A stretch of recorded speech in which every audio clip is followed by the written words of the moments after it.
I'll start that. Is YouTube running? It is now. Right. You can go ahead whenever you wish, dear. Okay.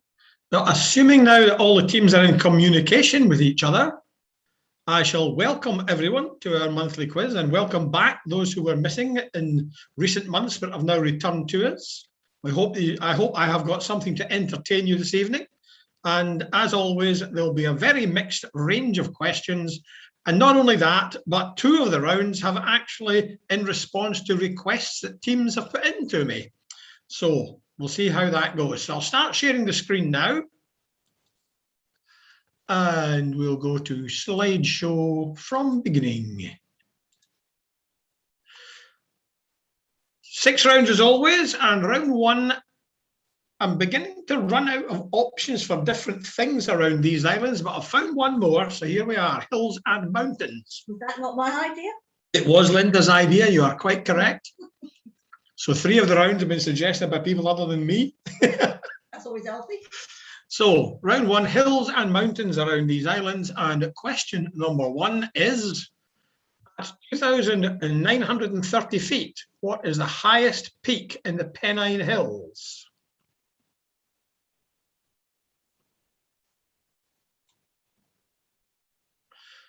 At 2,930 feet, what is the highest peak in the Pennine Hills?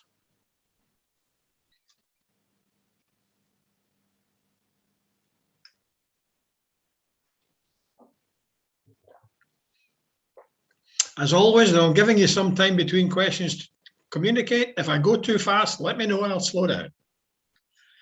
Number 2. On which hill in the province of Leinster were the High Kings of Ireland crowned in ancient times?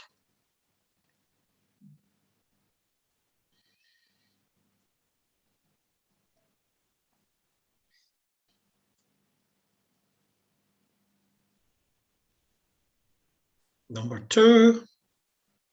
On which hill in the province of Leinster were the High Kings of Ireland crowned in ancient times?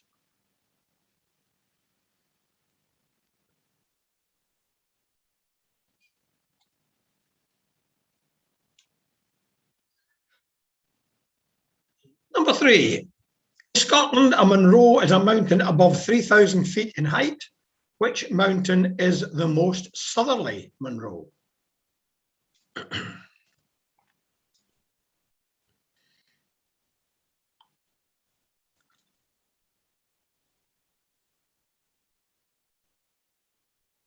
In Scotland, a Munro is a mountain above 3,000 feet in height. Which mountain is the most southerly Munro?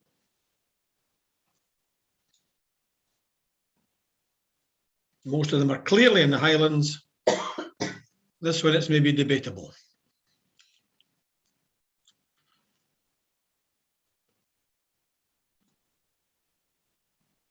Number 4. Penny Van is the highest peak in which range of Welsh mountains used by the SAS to test the fitness of potential recruits? Excuse me.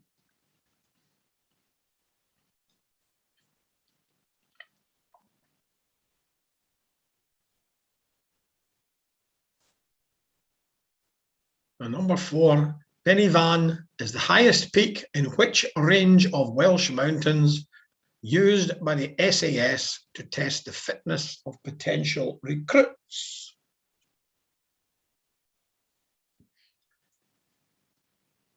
Number 5.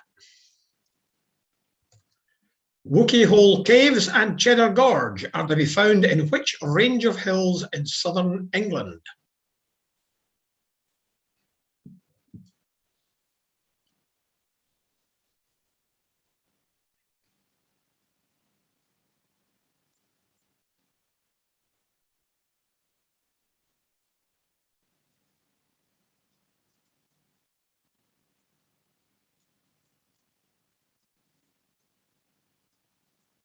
Number 5, Wookey Hole Caves and Cheddar Gorge are to be found in which range of hills in southern England? Number 6. Slieve Donard in County Down is the highest peak in which mountain range?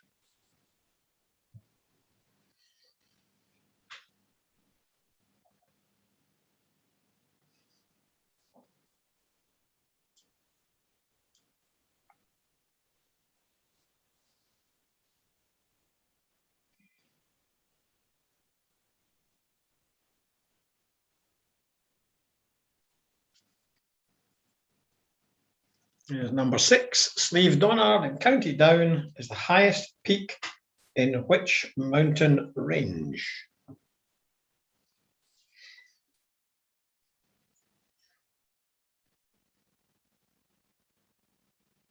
Number 7. A famous breed of sheep, the farming of which was the motivation for many of the Highland clearances in the 18th century, was named after which range of hills on the border between Scotland and England? Did you mean the 18th or the 19th? You said the 18th and it says the 19th there. Sorry, did I say 18th? No, I meant 19th. My apologies. I should have read it off. I was reading it off the screen, but obviously misread it. My apologies. Really? I'll repeat it. A famous breed of sheep, the farming of which was the motivation for many of the Highland clearances in the 19th century, was named after which range of hills on the border between Scotland and England?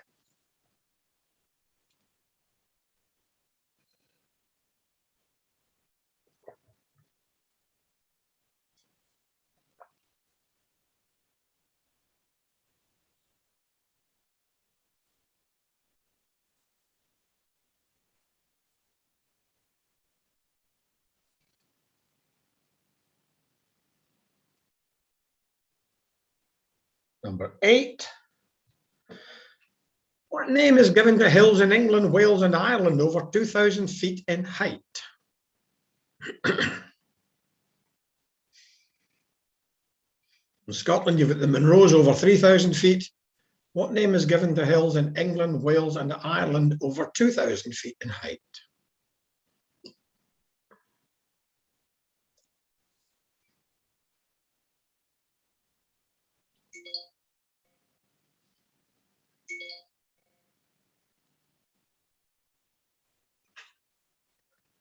In fact, there's quite a good clue in the question itself.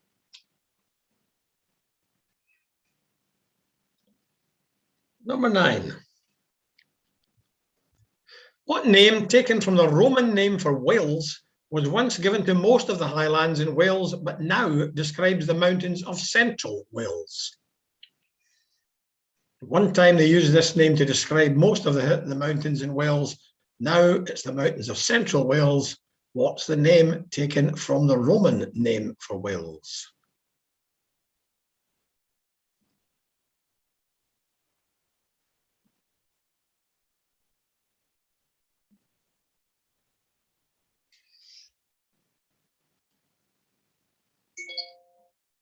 Sorry.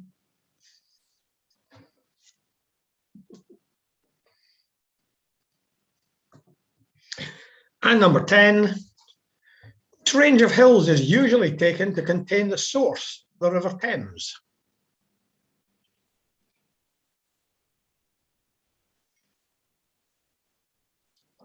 Which range of hills is usually taken to contain the source of the River Thames? And as always, if anyone wants to hear a question again, wants me to repeat that, just unmute and ask.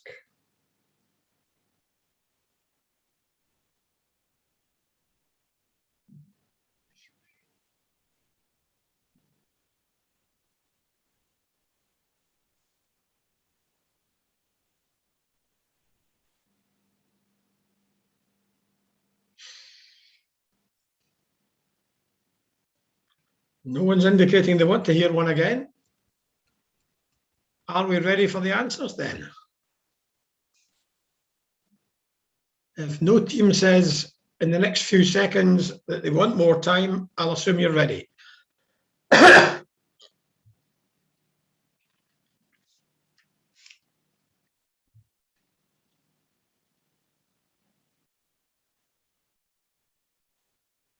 Still one or two talking, so I'll leave it a moment or two yet.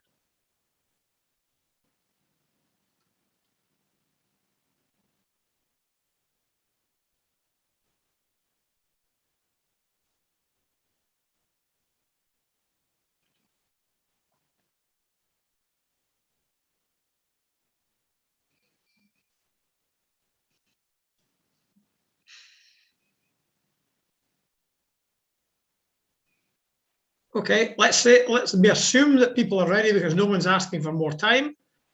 So question 1, at 2,930 feet, the highest peak in the Pennine Hills is Cross Fell. Number 2, High Kings of Ireland were crowned on the hill of Tara, T-A-R-A. Number 3, the most southerly Munro is Loch Lomond. Ben Lomond, rather, not Loch Lomond. By the side of Loch Lomond, but it's Ben Lomond. That's because we were on holiday. That's because we were up on holiday right opposite it about a couple of weeks ago. Number 4, the Penny Van is the highest peak in the Brecon Beacons, which of course is where the SAS try to test the fitness of potential recruits, sometimes with sad results. Number 5, Wookey Hole Caves and Cheddar Gorge are in the Mendip Hills.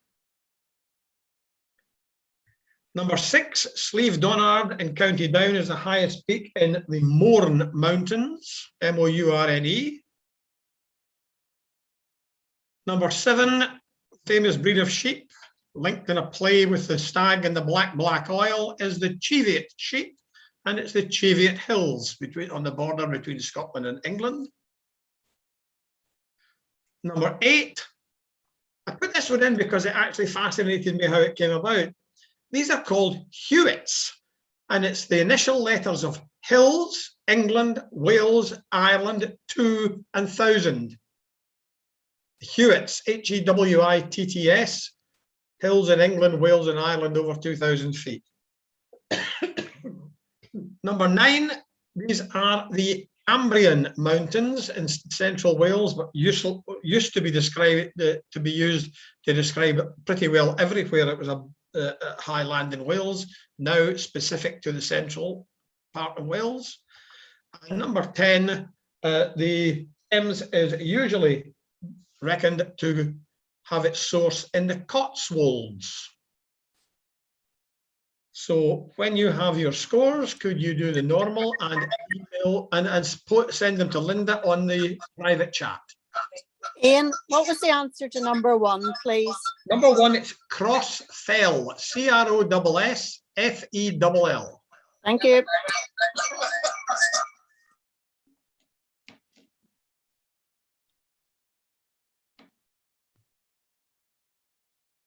Scores beginning to come into Linda.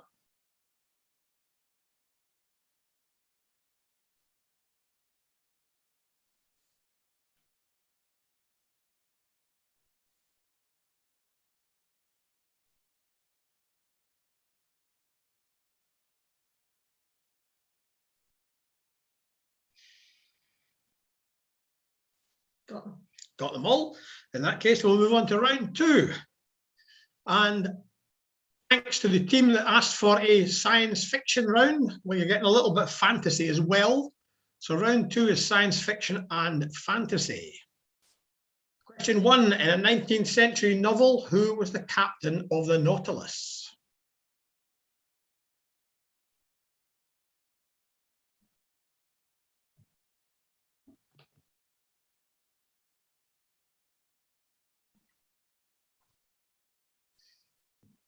In a 19th century novel, who was the captain of the Nautilus? And you arrive? No idea. I'll look in a minute. Okay.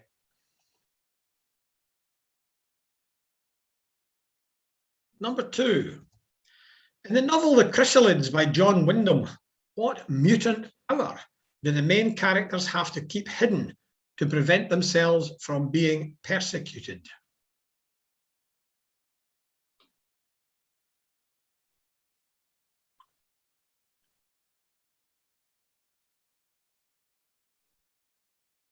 In the novel The Chrysalids by John Wyndham, the main characters have to keep it secret that they have a particular mutant power, otherwise they would be persecuted. What is the mutant power?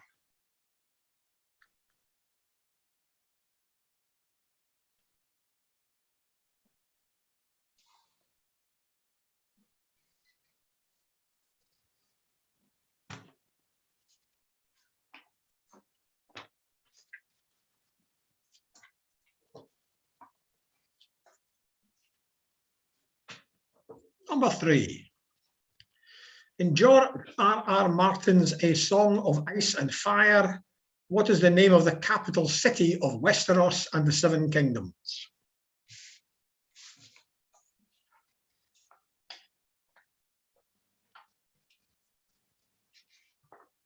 This is, of course, the series that reached the television under the different title Game of Thrones. In George R.R. Martin's A Song of Ice and Fire, what is the name of the capital city of Westeros and the Seven Kingdoms?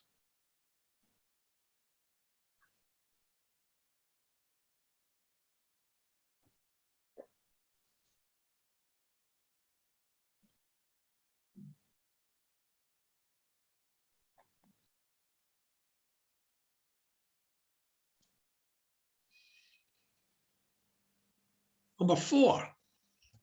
By what collective name are the novels Northern Lights, The Subtle Knife, and The Amber Spyglass known?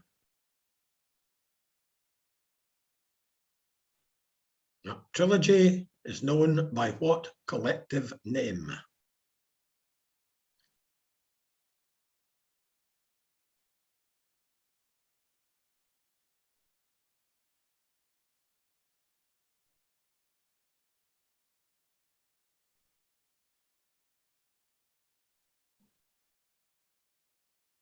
So number 4, by what collective name are the novels Northern Lights, The Subtle Knife, and The Amber Spyglass known?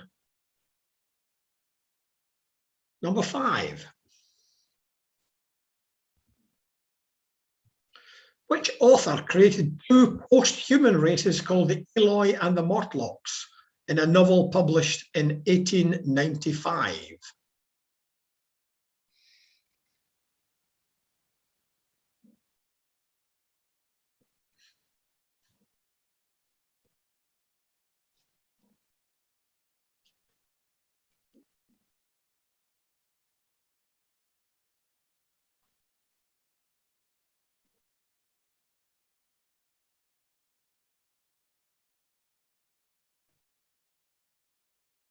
Number 5, which author created 2 post-human races called the Eloi and the Mortlocks in a novel published in 1895?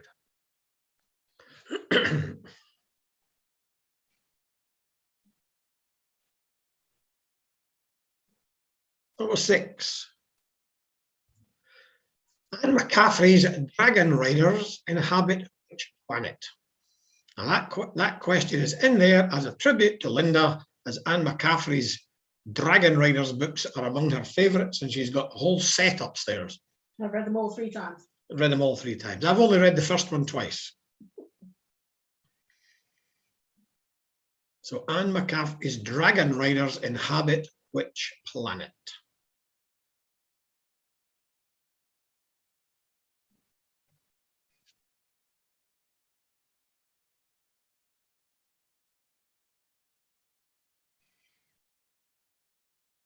Number 7. Portrayed by David Jason in a film adaptation of the first novel in the Discworld series, which of Terry Pratchett's characters is a failed wizarding student who appears to do little else but survive one catastrophe after another?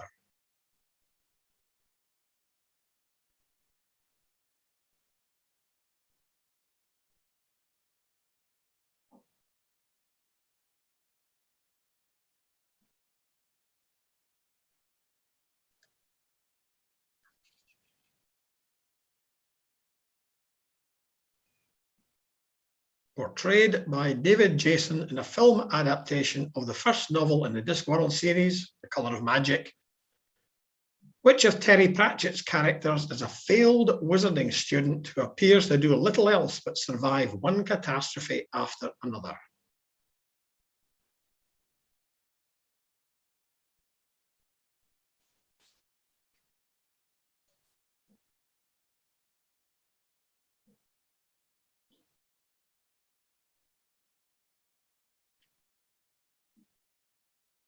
Number 8.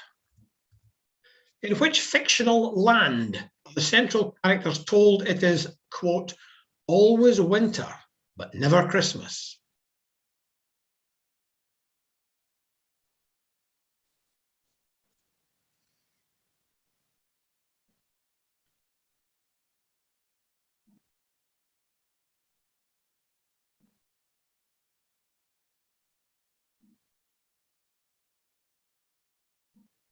in which fictional land are the central characters told it is always winter, but never Christmas?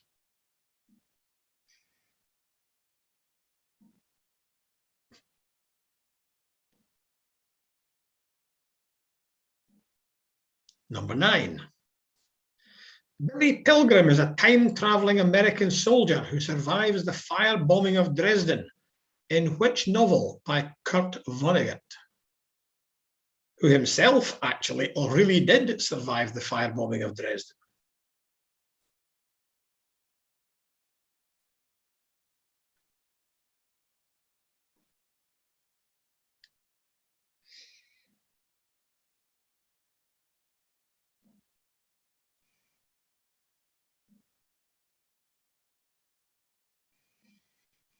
So number 9, Billy Pilgrim is a time-traveling American soldier who survives the firebombing of Dresden, in which novel by Kurt Vonnegut?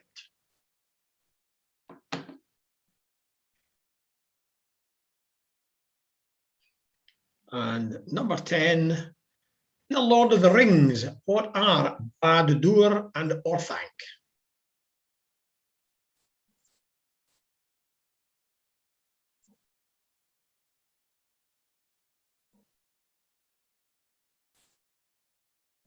In The Lord of the Rings, what are Barad-dûr and Orthanc? As always, if you want to hear a question or see a question again, just unmute and ask.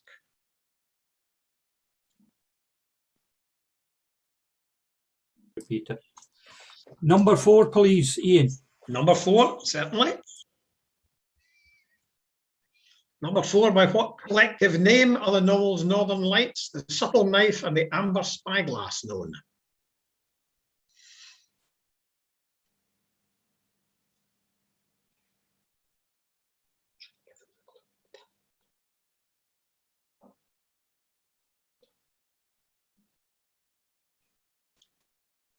Any other that anyone wants? 7, please, Ian. 7. Portrayed by David Jason in a film adaptation of the first novel in the Discworld series, which of Terry Pratchett's characters is a failed wizarding student who appears to do little else but survive one catastrophe after another?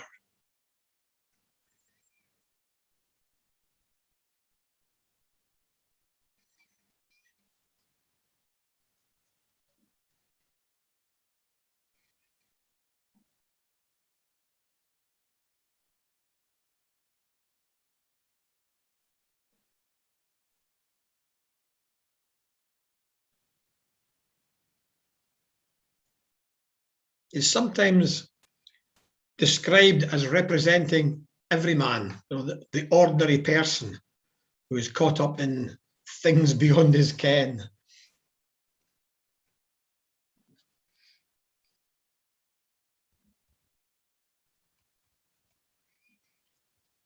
Are the teams ready for the answers then? Yes, no? Anyone want more time?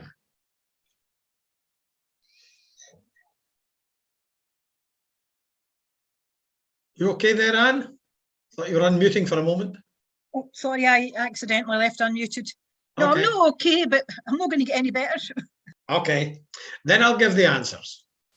Number 1, in the 19th century novel, the captain of the Nautilus in the novel 20,000 Leagues Under the Sea was Captain Nemo.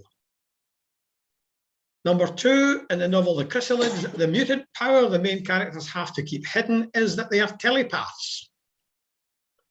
So it's telepathy is the answer there.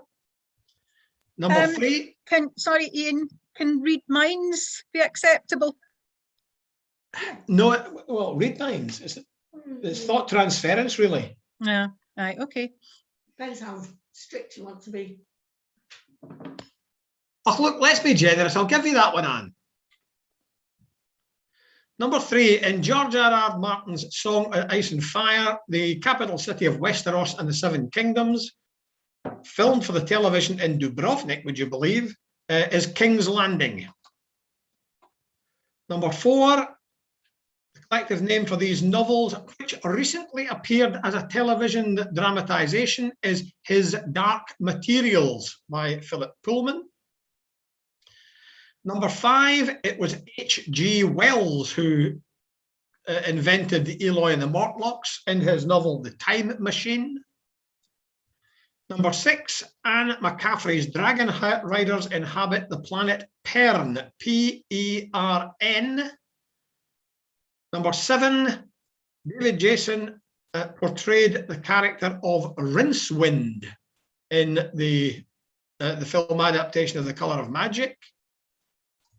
Number 8, the fictional land in which central characters are told it's always winter but never Christmas is Narnia in The Lion, the Witch and the Wardrobe. Which Ian's reading at the moment. We'll actually finish The Lion, the Witch and the Wardrobe. I'm on to one of the other ones now. Number 9, Billy Pilgrim survives the firebombing of Dresden in Slaughterhouse 5 by Kurt Vonnegut. And number 10, in Lord of the Rings, Barad-dûr and Orthanc are the Two Towers, which give the name to the second book in the trilogy. So once again, if you could send Linda your scores.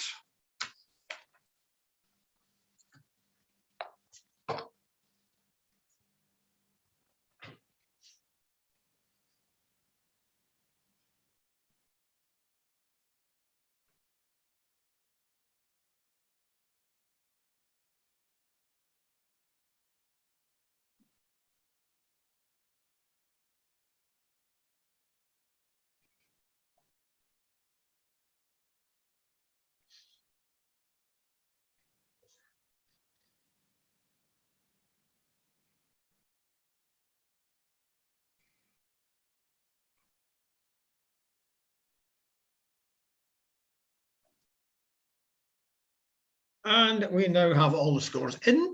It kind of tells you which ones did not ask for the science fiction round then. Yes, it probably does, because the scores are varied between pretty high and Pretty low. very average. Yeah. Well, the third round is also from, I can't remember which team it was that put it in the chat last month, but someone asked for photographs of people wearing spectacles. And you simply have to identify who is making a spectacle of him or herself. Number 1, who is this?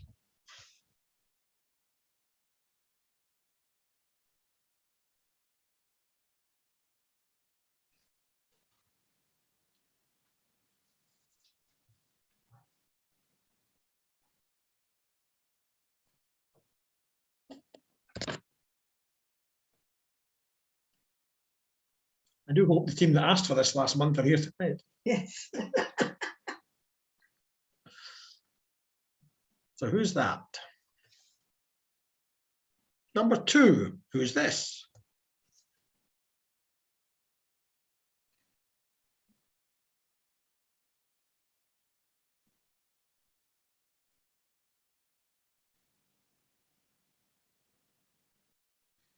Yeah, some of them you'll see more or less full face. Some of them you'll see the eyes and not an awful lot more, because that would be too obvious if I gave you the whole face.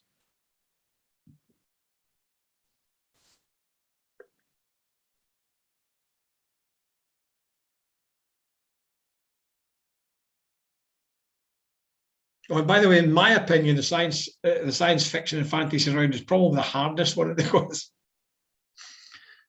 Number 3, who's this?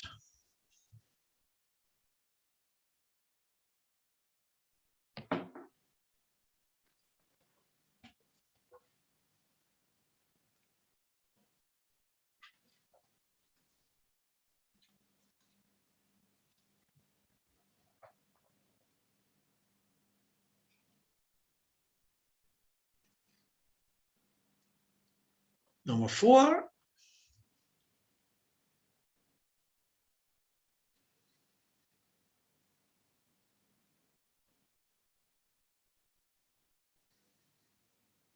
I've actually changed that picture from a previous one because the previous one was too easy to recognize.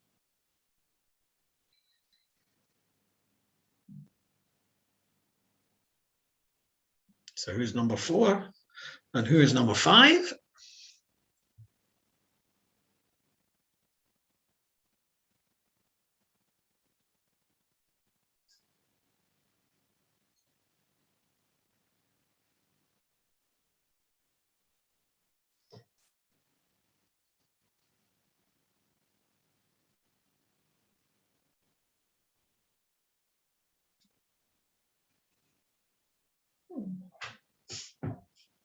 Number 6.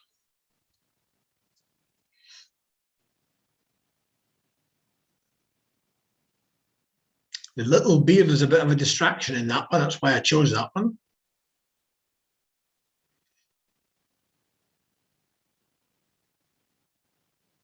I think it changes the shape of his face quite a lot.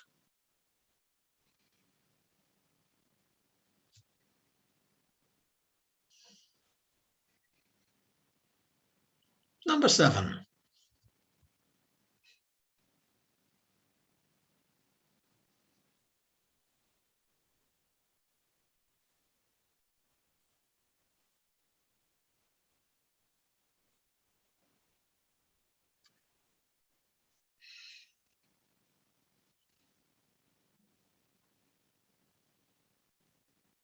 Number 8.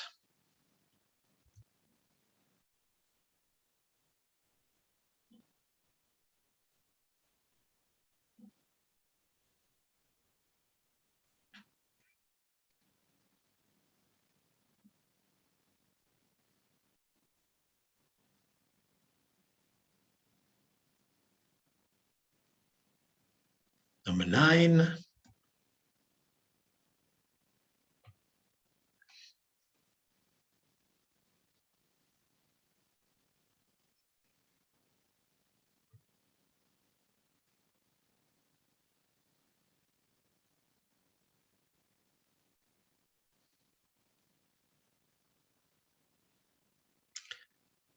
And number 10.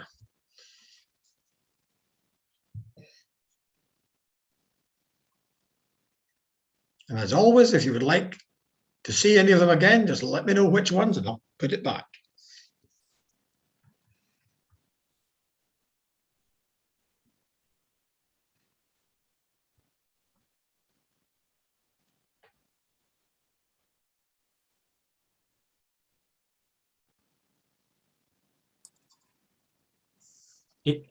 Number 1 again, Ian, or are you going through them all? I'll go right through them all again if you want. That's not a problem. I'll just do that. I'll just run through them all now. There we go. There's number 1.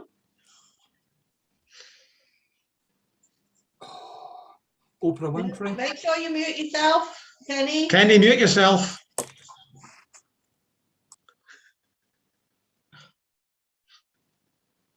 We won't comment whether that's right or wrong. I didn't hear him because I was talking. I did. I was speaking over him deliberately. Number 2.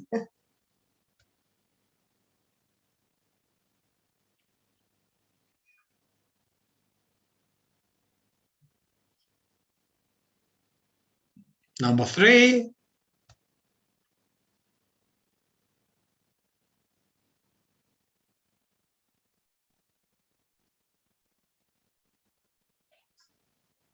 Number 4.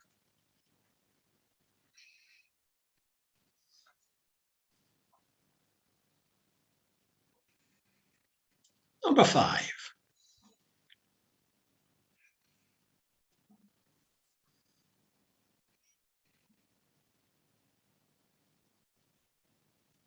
Number 6.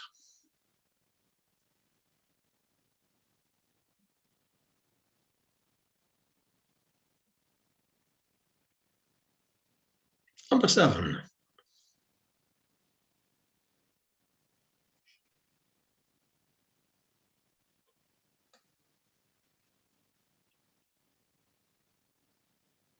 Number 8.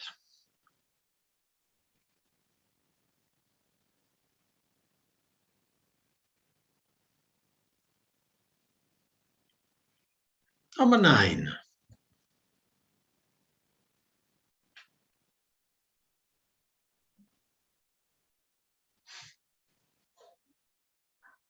And number 10.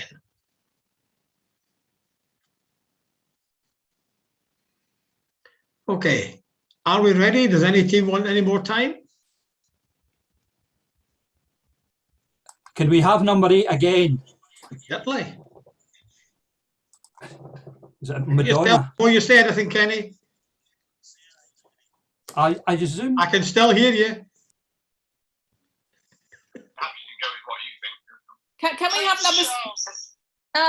number 7 again, please, Ian? There you go. I mean, I love Prince. Somebody is speaking, somebody's not muted.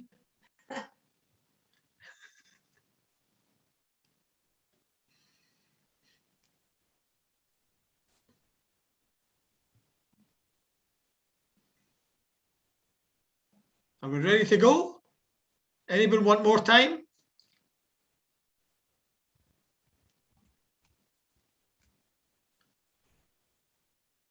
Okay. If any team wants any more time, say so now, or I'll give the answers. Okay. So number one, Kenny, you were quite right. That is Oprah Winfrey. Number two is George Bernard Shaw. Number three is Angela Merkel. Number four is Mohandas Karamchand Gandhi. Number five is Agatha Christie. Might have seen a photograph very similar to that in the back of a Penguin book at some time. Number six is the actor Hugh Jackman. Number seven is President Joe Biden. Number eight is Madonna. Number nine is the British politician Clement Attlee. And number 10 is the singer Sandy Shaw. Before you send your answers into Linda, maybe she'd be able to share with us. If I stop my share for the moment, need to move that out of the way so I can. If I stop sharing for the moment, and Linda can share with you the first two rounds, then you can send her your scores for that one. Oh, I'll get them when they come in anyway. Yeah. I think they're in order already. Yeah. So there we are. Ayr and West Lothian, dead level at 15. Guildford 14. Dagenham 12. Dunderheads 12. And Kings Hill 12. 11, 10 and 8 for the others. I don't think you'll find any of the other rounds quite as hard as round 2 was. That tends to be a wee bit specialised. Some people are science fiction or fantasy readers and some are not. So could you just check and make sure your score has been recorded correctly? And let Linda know if there are any errors. Thank you. I shall restart my share.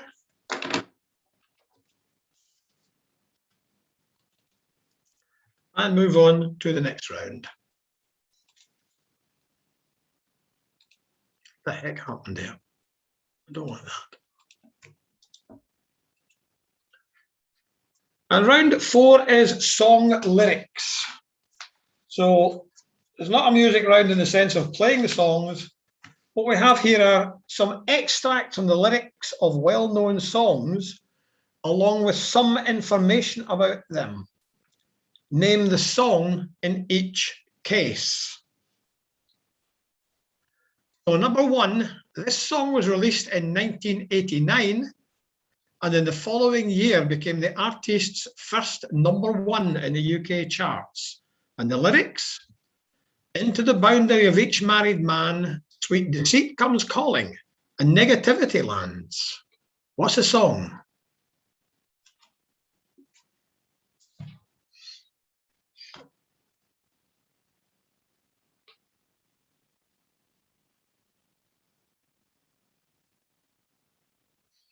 Now, this song was released in 1989 and in the following year became the artist's first #1 in the UK charts.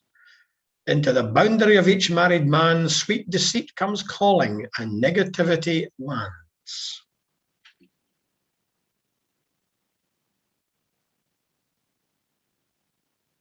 And actually the title is in the very next line. Number 2. This one was a big hit in 1968. How well I remember the look that was in his eyes, stealing kisses from me on the sly, taking time to make time, telling me that he's all mine. What's the song?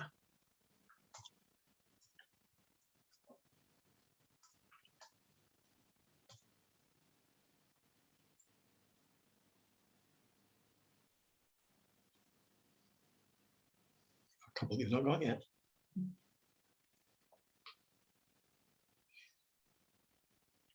So big hit in 1968. How well I remember the look that was in his eyes. Stealing kisses from me on the sly, taking time to make time, telling me that he's all mine. Number 3. Huge hit in 1978 as a debut single. Out on the wily, windy moors, we'd roll and fall in green. You had a temper like my jealousy, too hot, too greedy. What's the song?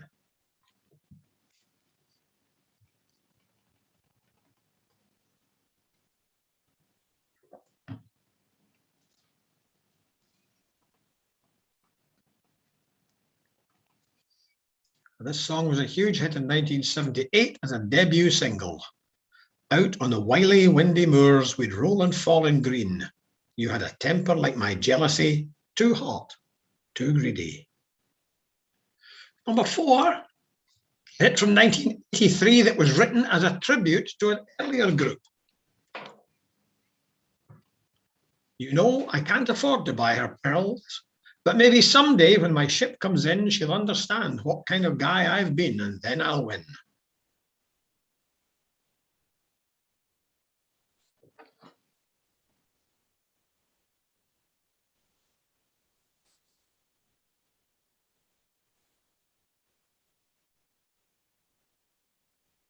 So here's a hit from 1983 that was written as a tribute to an earlier group.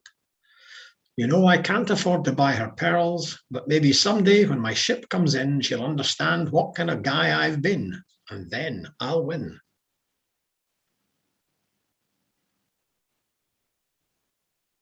Number 5. At 7 minutes in length, this was the longest #1 hit in the UK charts at the time of its success. There have been longer ones since, but at the time it's the longest that there had been up to that date. For well you know that it's a fool who plays it cool by making his world a little colder.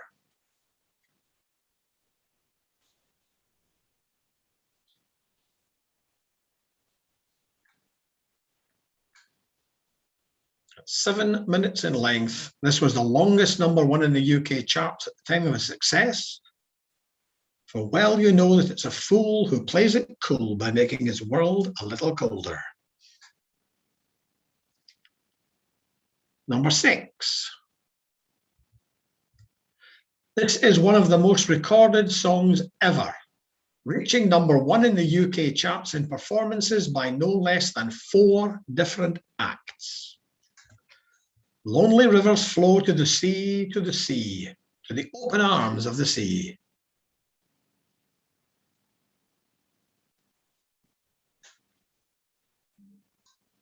Interestingly, it was written as the theme tune to a film, and the film has virtually disappeared from collective memory, but the song hasn't. This is one of the most recorded songs ever, reaching #1 in the UK charts in performances by no less than 4 different acts. Lonely rivers flow to the sea, to the sea, to the open arms of the sea.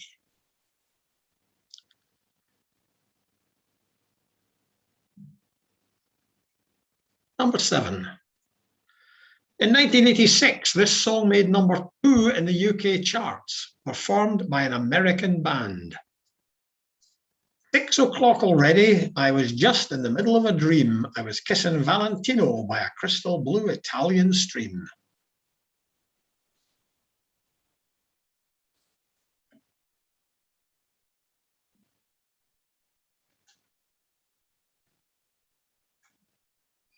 So in 1986, this song made #2 in the UK charts, performed by an American band.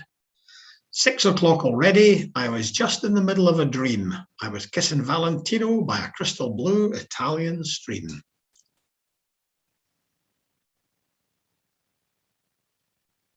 Number 8.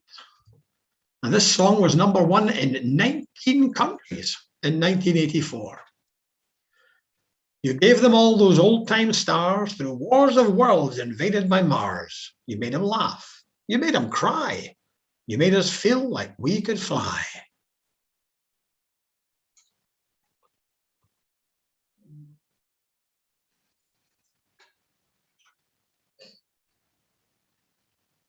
song that was #1 in 19 countries in 1984. You gave them all those old-time stars through wars of worlds invaded by Mars. You made them laugh, you made them cry. You made us feel like we could fly.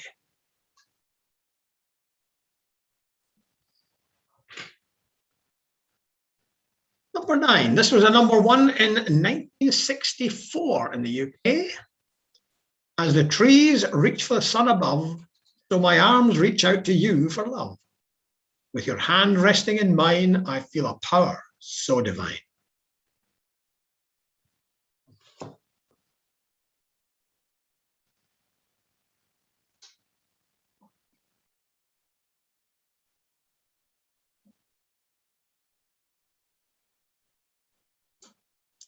The #1 in the UK in 1964. As the trees reach for the sun above, so my arms reach out to you for love.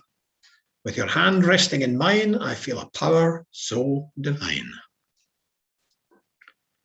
And #10, in 1984, this song gave the band concerned their biggest single hit, reaching #2 in the UK charts. Well, the biggest hit as a single, reaching #2 in the UK charts. He got the action, he got the motion. Yeah, the boy can play. Dedication, devotion, turning all the night time into the day.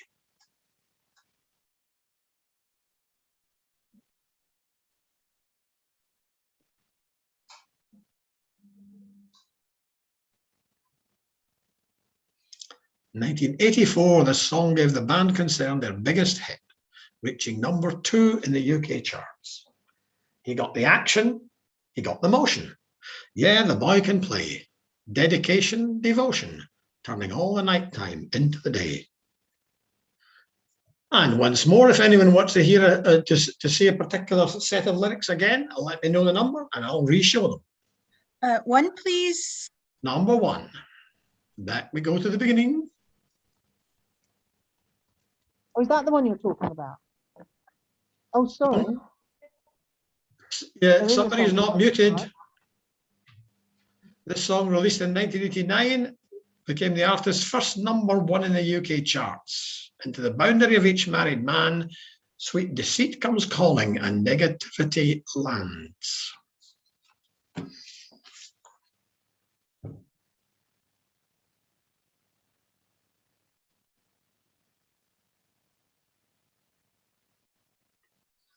Any others that anyone wants to hear? We also have #2 and 4 and 7, please, Ian. Okay, so there's #2, 1968 hit. And well, I remember the look that was in his eyes, stealing kisses from me on the sly, taking time to make time, telling me that he's all mine.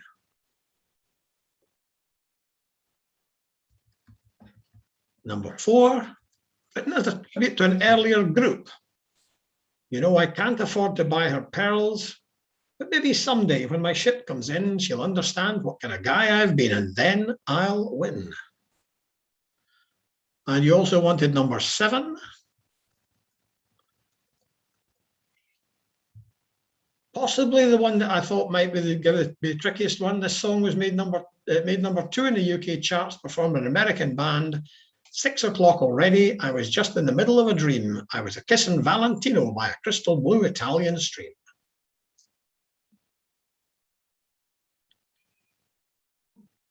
Thought that might be the one people would remember least of them, but it was still a big hit.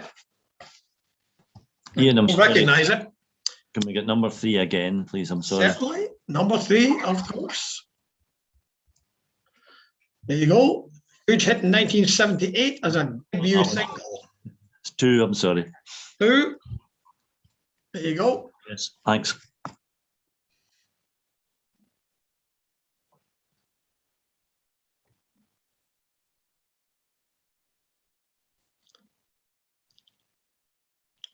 And Mr. Brown, if you don't get that one, you will kick yourself.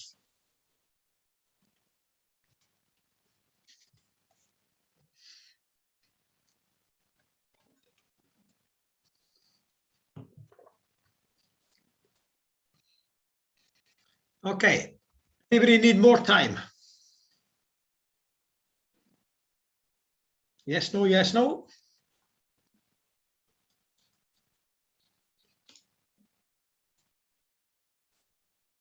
There's still some conversation going on. I'll leave it a moment or two yet.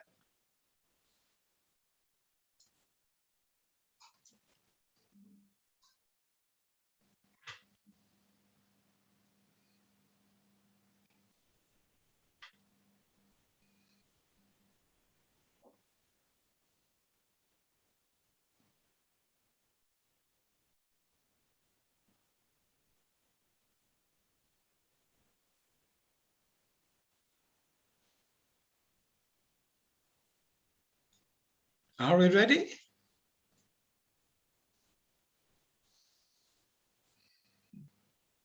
Now, I'm going to have a bit of fun this time. I'm going to ask you to tell me the answer. See who's got them. So number one, what's this one? Sacrifice, Elton John. It is Elton John's Sacrifice. Yep. Number two. Anyone got that one?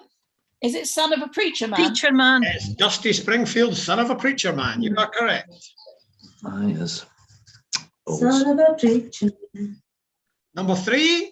Kate Bush, Kate Bush, Wuthering Heights. Wuthering Heights. Correct. Kate Bush is Wuthering Heights. Number four. Uptown Girl. It is Uptown Girl by Billy Joel, written as a tribute to the Four Seasons. Mm. Number five. What was this one again? Is it Hey Jude? It's the Beatles' Hey Jude. That's correct. Number six. Unchained Melody. Unchained Melody. The film was called, I always wondered why was it called Unchained Melody, because there doesn't seem to be anything about it in the lyrics. But in fact, it was written as a melody for the film called Unchained.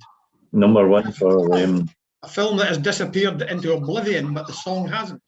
for Jimmy Young. Yeah, he For was Jimmy the Young first. and various others. I won a quiz once before by saying it was Jimmy Young. Right. This one. Anybody got this one? Manic Monday, Bangles. Manic Monday by the Bangles. That's correct. Number eight. Is it Radio Gaga? It is Radio Gaga by Queen. You are quite correct. Yep, it's Radio Gaga. Number nine. You're My World.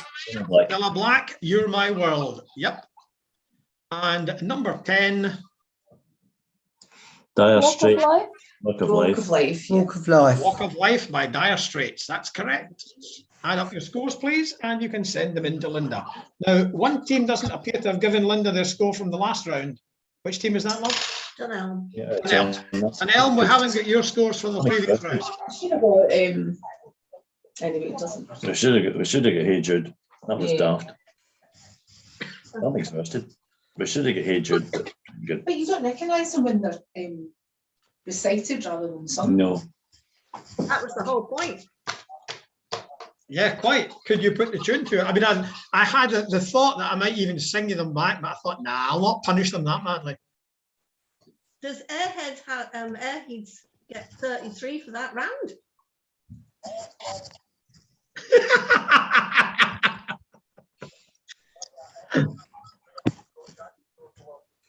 That would be a good trick, given that there were only 10 points available.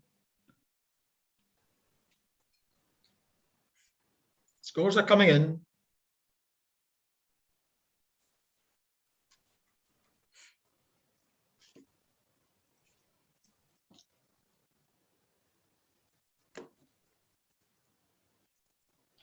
Oh, I missed that.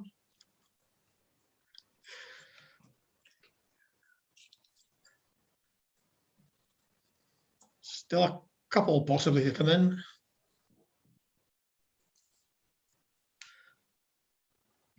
Okay, I'll move on to the next round then. By contrast to the music, we now have one, and we've been asked for this occasionally before, on the visual arts. We've had some geography, we've had science fiction, we've had famous people, we've now had lyrics from songs, now the visual arts. And question one, if we could all make sure we're muted, please.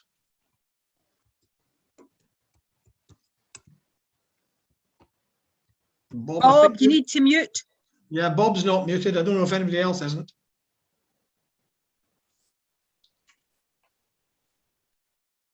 Thank you, Bob. Right, visual arts question 1. The Renaissance painting The Birth of Venus is one of the earliest paintings on canvas. Of course, in the Middle Ages, they painted mainly on wood. Who painted The Birth of Venus between 1482 and 1485? A very famous painting.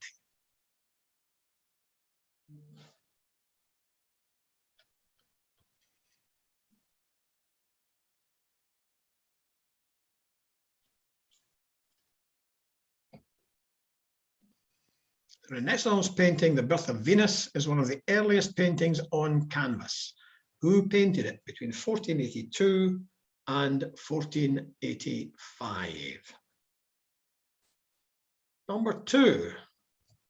Long associated with St Ives in Cornwall and interested in surrealism and abstract art, for what type of art, or maybe I should say for what medium of art, was Barbara Hepworth most famous?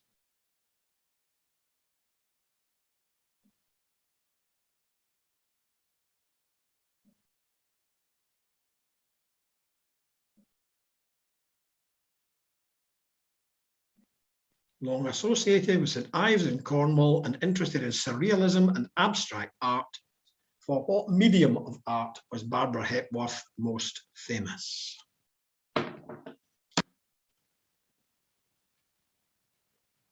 Number 3. Pioneer of the Prairie School of Architecture and named in 1991 as the greatest American architect of all time, who is remembered in the title of a song by Simon and Garfunkel?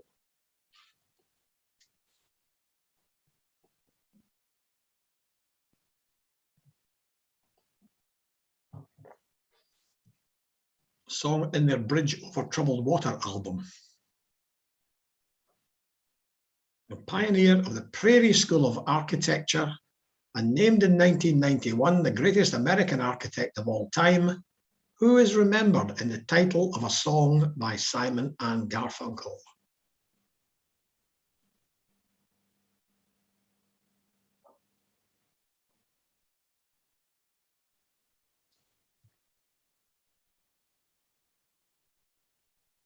Number 4. Which style of art, developed in France in the 19th century, features painting in the open air, showing light and colour naturally, rather than developing the work in the studio from sketches?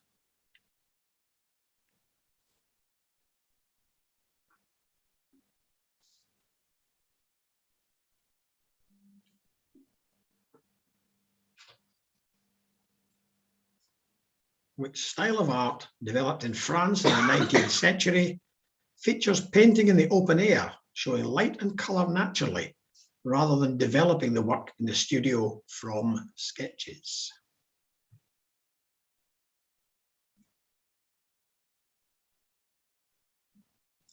Number 5. Which railway company was the subject of JMW Turner's painting Rain, Steam and Speed?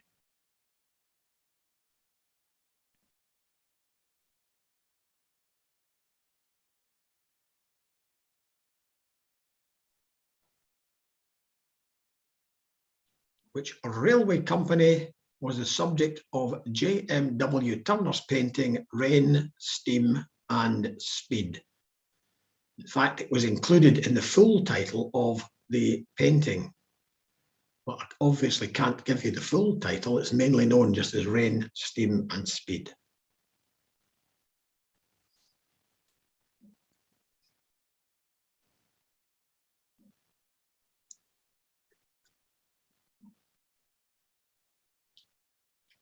Number 6. Famed for her paintings of enlarged flowers, New York skyscrapers, and scenes in New Mexico, who has been called the mother of American modernism?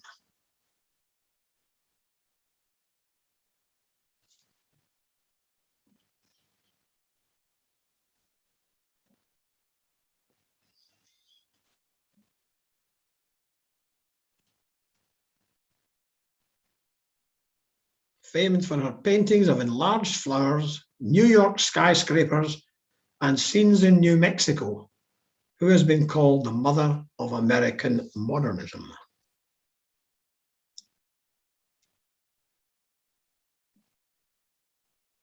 Number 7. Displayed at the Walker Gallery in Liverpool, the painting "And When Did You Last See Your Father" depicts a young boy being questioned by soldiers. The scene is set during which historical conflict?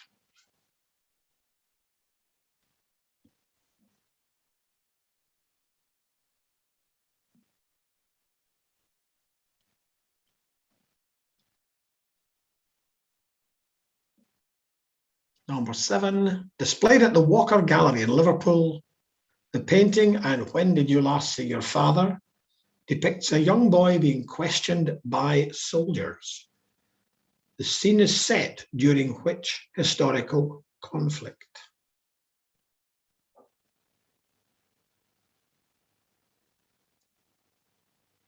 I'm sure you'd all recognise that painting if you saw it. Number 8. Which artist designed a bizarre dream sequence for Alfred Hitchcock's film Spellbound in 1945?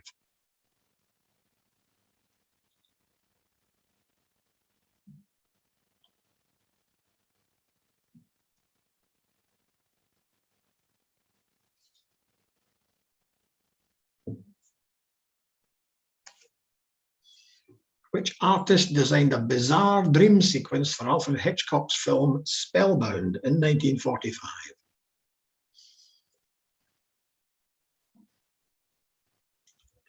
Number 9, the 18th century English painter George Stubbs was best known for his paintings of which animals?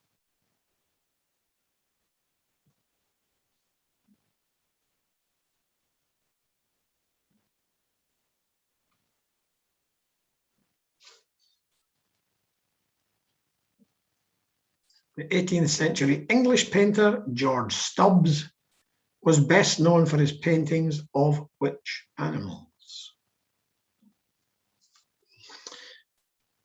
And number 10, the 19th century French artist Louis Daguerre was a pioneer in which artistic field?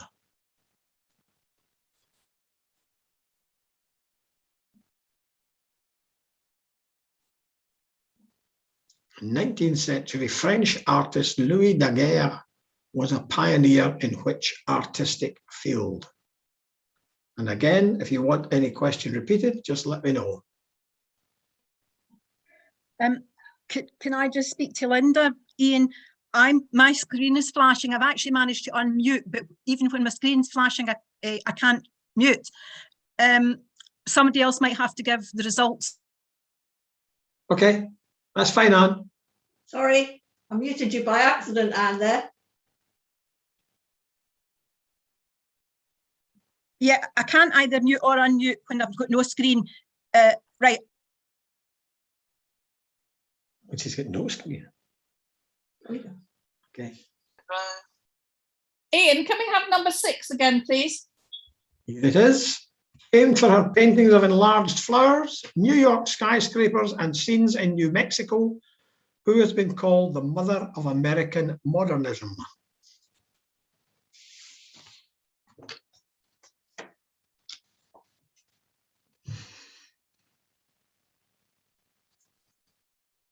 Any other question you want?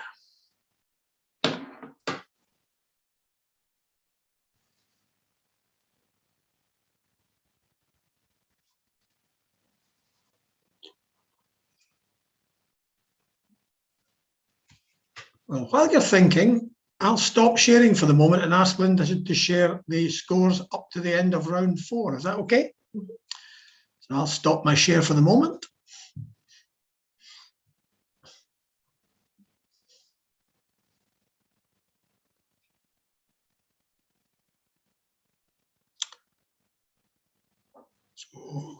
So, I've got that covering the totals. Let me move that up the top again. So Ayr on 33. Oh, this is close tonight. Guildford and West of Eden or Eden 32. Dunderheads 27. And a range of other scores. But everybody has got at least half marks, which is one of my targets. It's good. But looks like a very close finish tonight by the look of it.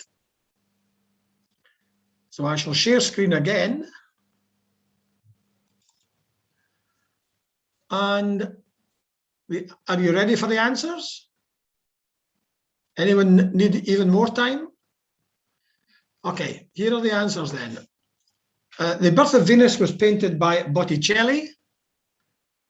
St. Ives in Cornwall, Barbara Hepworth was most famous as a sculptor.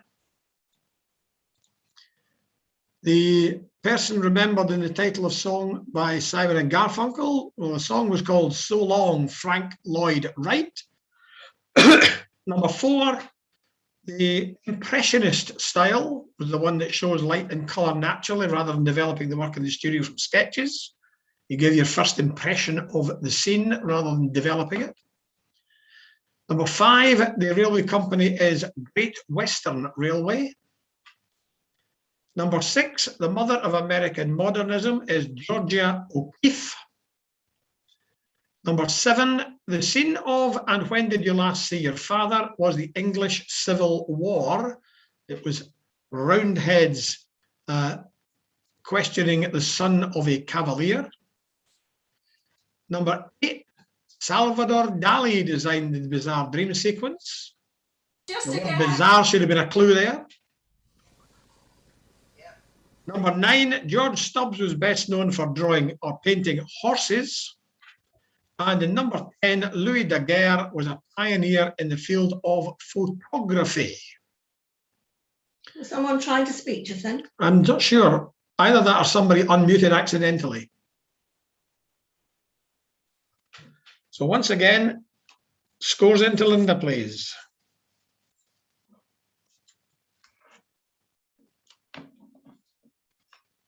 Hey, I wonder if I'm going to get to use my tiebreaker tonight. Keep bringing the same tiebreaker month after month, and always somebody gets a point more to win. Hope the answer's still correct then, Ian. Oh yes, the answer is definitely still correct. It's not one that's time bound. Right.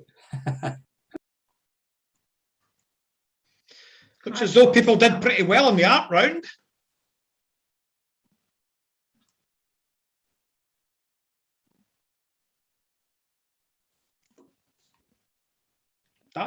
These are high scores in the art round. I'm very impressed. Well done.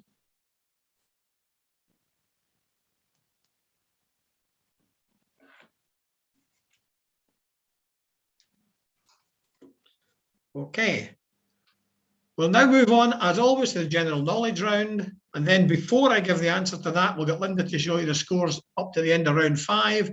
And then we'll finish it off after that. Round 6, general knowledge. In pin bowling, what term is used to describe scoring 3 strikes in succession?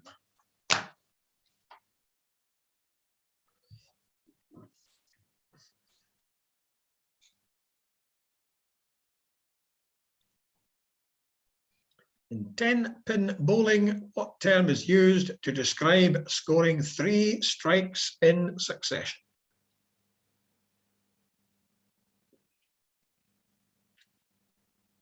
Number 2. What is the home of a squirrel called?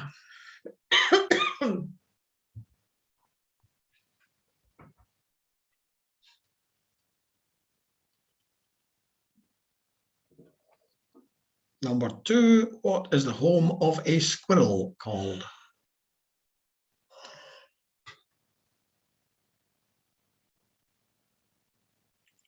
Number 3. Becoming famous or notorious outside the USA during the financial crisis of 2008, in which kind of market do the institutions Fannie Mae and Freddie Mac operate?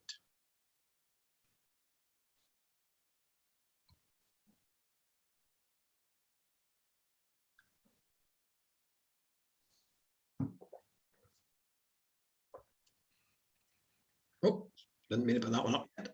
Becoming famous or notorious outside the USA during the financial crisis of 2008, in which kind of market do the institutions Fannie Mae and Freddie Mac operate?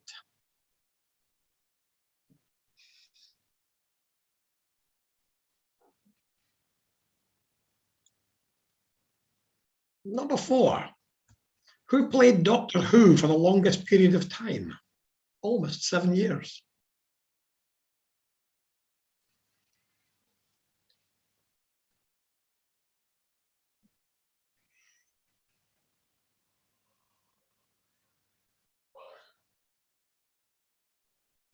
Who played Doctor Who for the longest period of time, almost 7 years. I think that starts again on the weekend. That could well do. Mhm. Number 5. The former French colony of Dahomey changed its name in 1975. What name did it adopt, named after an adjoining geographical feature?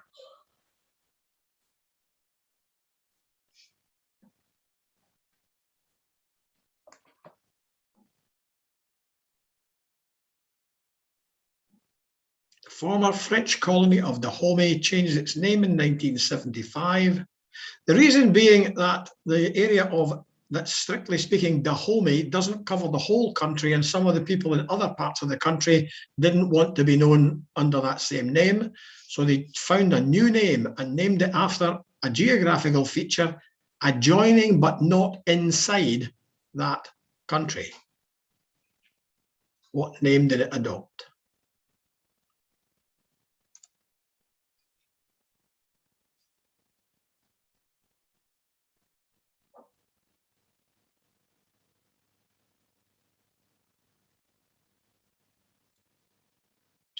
Number 6.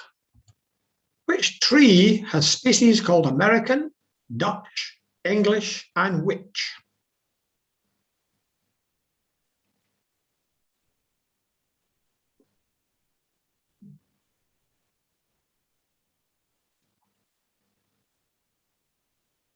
What tree has species called American, Dutch, English, and which?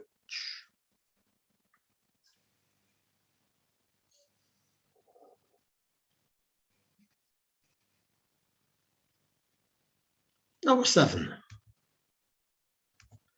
What word meaning a stagnant pool or oxbow lake occurs in the song Waltzing Matilda by the Australian poet Banjo Patterson?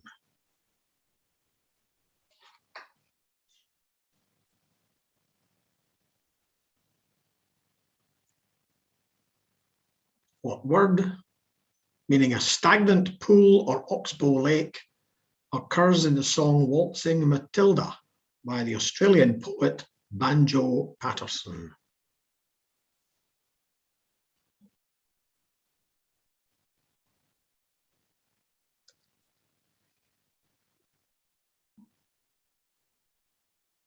Number 8. What's the name of an item of clothing that is named after a city in India and is mainly worn in horse riding?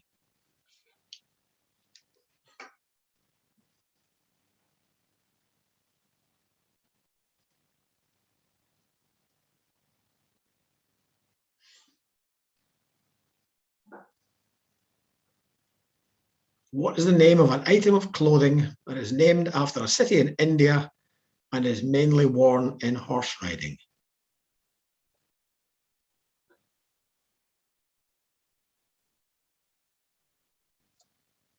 Number 9. Which of the 3 main types of rock is formed by the cooling of magma or lava?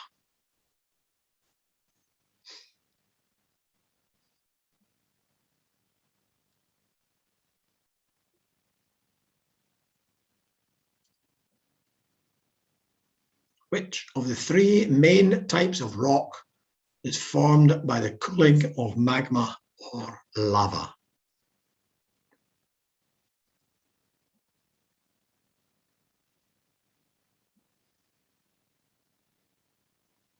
And finally for tonight, number 10, which Frankish king was crowned Emperor of the Romans on Christmas Day in the year 800? Which Frankish king was crowned Emperor of the Romans on Christmas Day in the year 800? If you want to hear any of the questions again and see them again, let me know and I'll go back to them.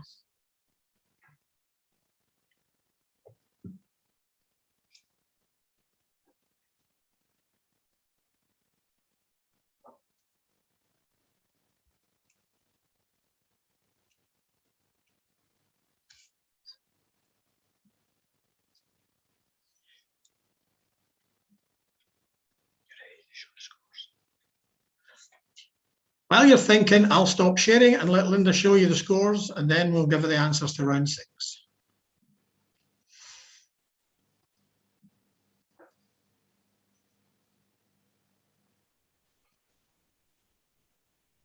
Probably still very close at the top. Indeed it is. 3 teams within 2 points before round 6. This could go any way.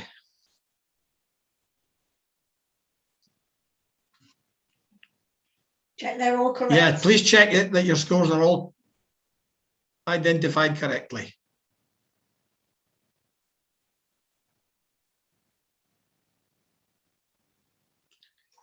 And I'll share my screen again.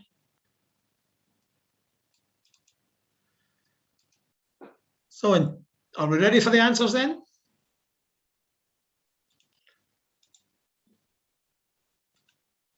Right, in 10-pin bowling, the term used to describe scoring 3 strikes in succession is a turkey. Number 2, a squirrel's home is a dray. Number 3, Fannie Mae and Freddie Mac operate in the mortgage business. In fact, their names reflect that. Fannie Mae is the Federal National Mortgage Association, and Freddie Mac's is the Federal Home Loan Mortgage Corporation. So they operate in the mortgage business. Number 4, Tom Baker played Doctor Who for the longest period of time. Tom Baker. Number 5, Dahomey became Benin, named after the Bight of Benin, which is a bay in the West Atlantic Ocean. Number 6, the tree with these species is the elm. Number 7, the word meaning the stagnant pool or oxbow lake in the poem Waltzing Matilda is billabong. Number 8, the item of clothing named after the city in India and worn in horse riding is jodhpurs.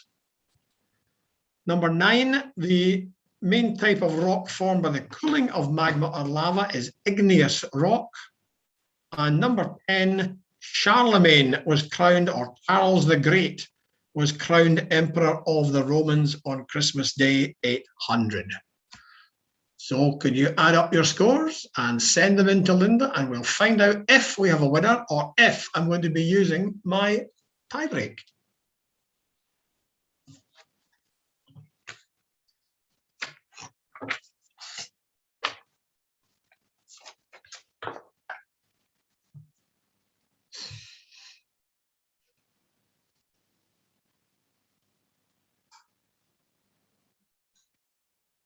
High scores again by the look of it.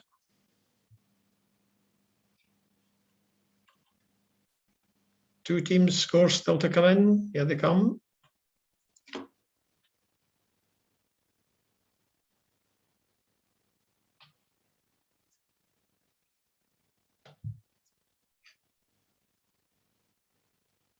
Just missing King's Hill, I think.